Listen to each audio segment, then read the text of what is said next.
The rain poured down hard on the streets of New York City, bouncing off the roof of Leon Carter's yellow taxi. The windshield wipers struggled to keep up as Leon squinted to see through the blurry glass. He had been driving for hours, and his body ached from the long shift. All he wanted was to park his cab, go home, and collapse into bed. As he turned onto a quiet street, something unusual caught his eye. In the glow of his headlights, he saw a figure slumped against a lamp post. Leon's stomach tightened. He wasn't the type to ignore someone in trouble, but he also knew stopping could mean getting involved in something complicated. "Please don't let this be trouble," he muttered to himself. Pulling his cab to the curb, grabbing an umbrella, Leon stepped into the pouring rain. The cold drops soaked through his jacket almost instantly, and the chill bit into his skin. As he got closer, he saw it was a young woman. Her pale face was framed by wet hair, and her clothes clung to her frail body. "She looked like she hadn't eaten or rested in days, miss." Leon crouched down, shaking her shoulder gently. "Hey, are you okay? Can you hear me?" The woman's lips parted, and a faint whisper escaped, "Help me." Leon's heart raced. For a moment, he hesitated. What if helping her brought him trouble he couldn't afford? He had enough problems of his own, bills piling up, a taxi that desperately needed repairs, and his sister's tuition to pay. But the thought of walking away felt wrong. He wasn't that kind of person. "All right," he said, more to himself than to her. "Let's get you some help." With effort, Leon scooped her up into his arms.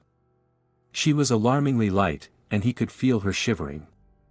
The rain pelted his face as he hurried back to the cab. He opened the back door and gently laid her across the seat, tucking his jacket around her to keep her warm. "Hang in there," he murmured, glancing at her through the rearview mirror as he sped toward the nearest hospital. The bright lights of the ER cut through the rain as Leon pulled up to the entrance.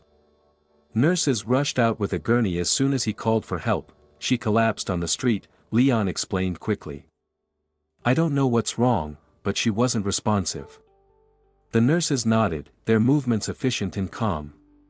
Leon helped lift her onto the gurney, then watched as they wheeled her inside, barking orders to one another. He stood frozen in the rain, unsure of what to do. He didn't even know her name. "Sir," one of the nurses called out, snapping him out of his thoughts. "Are you a relative?" Leon shook his head. "No, I found her." The nurse gave him a small smile. "Thank you for bringing her in. You can wait in the lobby if you'd like." Leon nodded and walked inside, dripping water onto the clean hospital floor. He sat in one of the hard plastic chairs, tapping his foot anxiously. He didn't owe this girl anything, but something about her fragile state tugged at him. He told himself he'd wait just a little longer to make sure she was okay. Hours passed before a nurse returned. "She's stable," the nurse said. "It seems she collapsed from exhaustion and dehydration. She just needs rest and fluids, but she's lucky you brought her in." Relief washed over Leon, and he let out a breath he hadn't realized he was holding. The nurse asked if he wanted to leave his contact information in case the woman wanted to thank him later. Leon hesitated, then nodded. Before leaving, Leon glanced into her room. Through the small window, he saw her resting peacefully. Something shiny on her wrist caught his eye, a delicate diamond bracelet. It sparkled even in the dim light. It didn't fit with the rest of her disheveled appearance. Leon frowned. "Who are you?" he wondered before turning away. When Sophia Harper woke up, the hospital room was quiet except for the soft beeping of the heart monitor. Her throat was dry, and her body felt heavy. She blinked at the unfamiliar surroundings, then remembered the argument with her father, running away from the Harper mansion, and collapsing in the rain. The nurse told her about Leon, the man who had brought her to the hospital, and asked if she wanted to meet him. Sophia nodded. Leon entered awkwardly, his jacket still damp from the rain. "Hi," he said. "How are you feeling?" "Better, thanks to you," Sophia replied. She smiled faintly. You didn't have to stay. Leon shrugged. Someone had to. For the first time in years. Sophia felt like someone saw her as a person, not as Richard Harper's daughter. Sophia didn't return home. She rented a small apartment and started spending time with Leon. He assumed she was just another struggling young woman, and she liked it that way. They bonded over cups of coffee and long conversations. Leon shared his dreams of opening an auto repair shop but admitted he didn't have the money to make it happen. Sophia admired his determination and simplicity. She had grown up surrounded by wealth and power, but Leon's honesty was refreshing. One evening, Leon invited Sophia to a neighborhood block party. The street was filled with music, laughter, and the smell of grilled food. For the first time in years, Sophia felt free. She danced with Leon under string lights, laughing as he spun her around. One evening, Leon saw Sophia's face on the news. She wasn't just another struggling woman, she was Sophia Harper, the missing daughter of billionaire Richard Harper. When Leon confronted her, Sophia admitted the truth.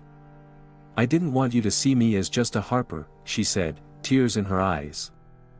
"I wanted to feel normal, even for a little while." Hurt and betrayed, Leon walked away. Before they could reconcile, Sophia's father's security team arrived and took her home. Back at the Harper mansion, Sophia stood up to her father. "I'm leaving," she said. "For good this time." Sophia returned to Leon, apologizing and offering to help him open his repair shop. Together, they turned a small garage into a thriving business. The shop became a cornerstone of the community, a place where people came not just for car repairs but for connection and support. Their bond grew stronger, and Leon realized it didn't matter where Sophia came from. What mattered was the person she had become. At a community celebration, Leon proposed to Sophia. "You saved me as much as I saved you," he said. With tears in her eyes, Sophia said yes. Their wedding was simple but beautiful, surrounded by friends, neighbors, and even Richard Harper, who had come to accept Sophia's choices. Leon and Sophia built a life filled with love, laughter, and purpose. Together, they proved that true happiness isn't found in wealth but in kindness, courage, and the connections we make.